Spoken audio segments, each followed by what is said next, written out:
Jika kau benar-benar faham seperti aku faham, maka kau akan tahu betapa beratnya untuk berubah. Aku pernah fikir berkali-kali, aku harus berhenti berpesta, aku harus kurangkan tidur, aku harus bekerja lebih keras.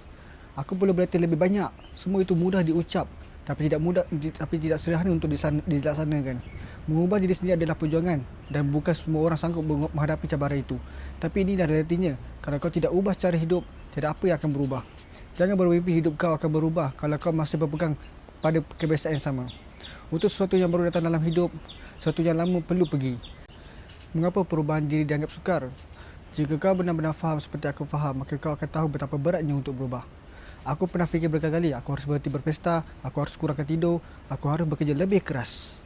Aku perlu berlatih lebih banyak. Semua itu mudah diucap, tapi tidak sederhana untuk dilaksanakan. Mengubah diri sendiri adalah perjuangan dan bukan semua orang sanggup menghadapi cabaran itu. Tapi inilah realitinya. Kalau kau tidak ubah cara hidup, tidak apa yang akan berubah. Jangan bermimpi hidup kau akan berubah kalau kau masih berpegang pada kebiasaan yang sama. Untuk sesuatu yang baru datang dalam hidup, sesuatu yang lama perlu pergi.